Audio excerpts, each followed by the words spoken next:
Wally here, and little Wally of course. I thought I'd just do another bit of a demo on the Turbo Chef. This is one of my little favourite ones, so thought I would actually share it with you. Now there might be something that will get you really excited next week with the specials that are coming out. I'm not going to say any more, but yeah, keep this little number in your mind with it.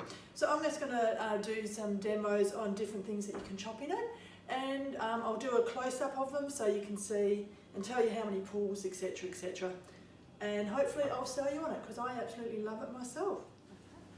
Right, I'm going to start by making some rice cauliflower. Now I actually cooked the cauliflower in my little omelette maker for 2 minutes with a little bit of water on the bottom, but I've drained that off, and I'm just going to chuck that in here. Okay, put this here, and I'm going to give it 1, 2, 3, 4, 5 pulls. There we are, rice cauliflower. Actually, that's probably a little bit moist. You could dry it off a little bit. Thinking you probably only need to cook it maybe for a minute, not as long, because that looks a little bit mushy, but you get the gist. Okay. Now you notice I'm having to stop and start between each video because I've got to clean the little Turbo Chef. Also, I've got to just say, it was meant to be cauliflower rice. No, yeah, cauliflower rice, not rice cauliflower. Anyway, get the gist. Also, in case I forget, the Turbo Chef comes with a little lid, so after you've actually chopped stuff up, you can put it in the fridge, take the chopper thing out and put it in the fridge. And one other thing, if you're using liquid, put your finger over that little hole here, like if you're putting eggs or anything, cream, blah, blah, blah.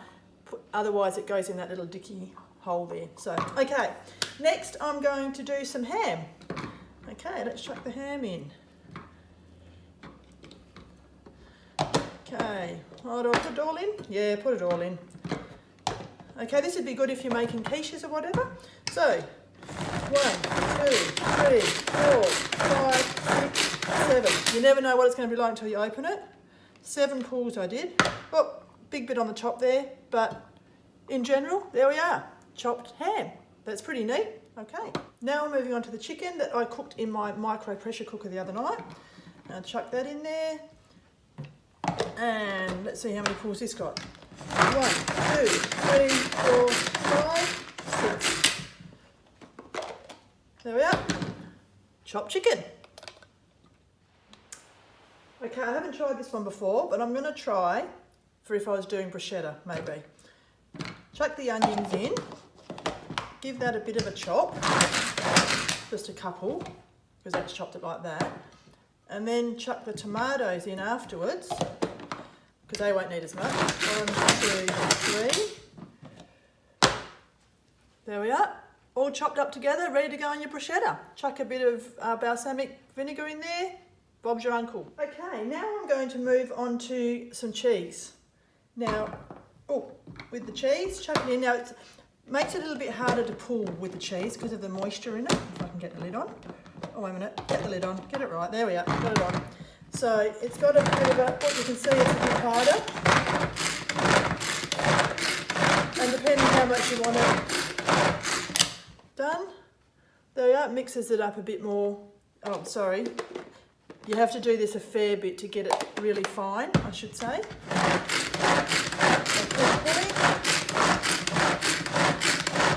So I reckon that was probably about 20 pulls. I forgot to count, but that's better than grating your fingers off, I say. So there we are. Okay, we're getting to the end of it now. This time I'm going to do some cucumber. Now this would be good for if you're making that, is it tzatziki sauce for Greek food? I can't even pronounce it. Sake, da-da-da-da. So you could probably get 2, 3, 4. There we are. Cucumber chopped up. And then if you want it finer, you could chuck the Greek yogurt in there. Bob's your uncle. And I think you put a bit of garlic in there as well. So that would be all cooked up. Lovely. Lovely jubbly. Now, something I've got to remind you of because I forget this all the time. So I normally do this and then scrape all this out, put it all into a container on the plate, and then I go and I see there's still some on the lid, and I've normally forgotten. So just make sure you check the lid because there's usually some there to scrape off because we don't want to waste, do we? Waste not, want not, they say. Okay, now I'm moving on to the carrot, and you'll see there's another plate here. I thought I'm going to try banana and Oreos. I don't know how they'll turn out, but who knows? But we're going to do carrot now. Okay, put the carrot in. And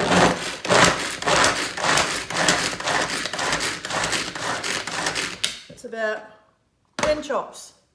There you go.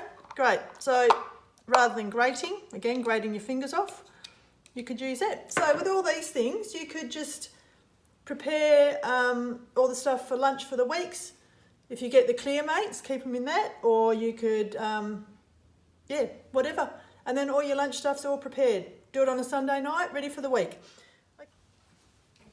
Now I'm going to move on to bananas. Now I don't know if people know the correct way to open a banana. So most of us open it from that end, don't we? But the correct way to do it, which I think is the way the monkeys do it, if you squeeze it like that, if I can get it, and peel it like that, kind of, apparently that's the right way to do it. So anyway, hopefully you learnt something new. Right, I'm going to chuck the banana in there. Now I think this is good for if you've got little ones, because they shouldn't eat the banana whole because it's not good for them, they can choke on it. So let's see how this goes. 2, 3, 4, 5. I'm giving it 5 pulls, who knows. There we are, chopped up beautifully for your little one. You can put that in a little bowl for them to eat and you'll know it's not going to get wedged in their throats. Okay, we're coming to the end of the demonstration, but I noticed before I wasn't holding the banana up right, so it was meant to be this end that we normally pull it off. Anyway, I'm sure you got the gist of it. Right, now we're trying the last thing, Oreos.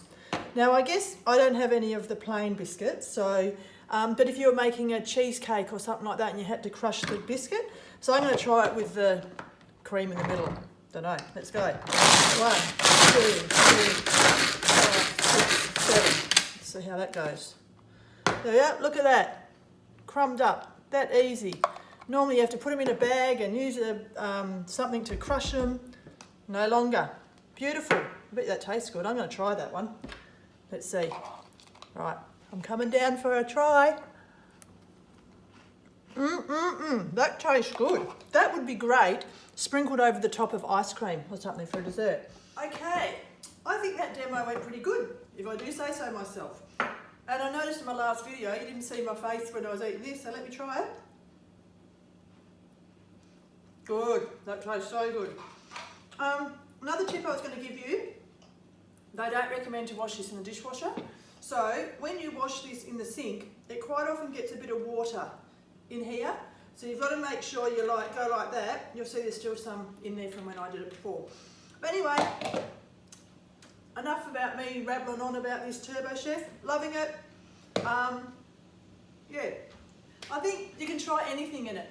If it doesn't work, it doesn't work. But look, you can see how easy all that was. So, Big Wally, Little Wally, you impressed Little Wally? Signing out from the Turbo Chef demo.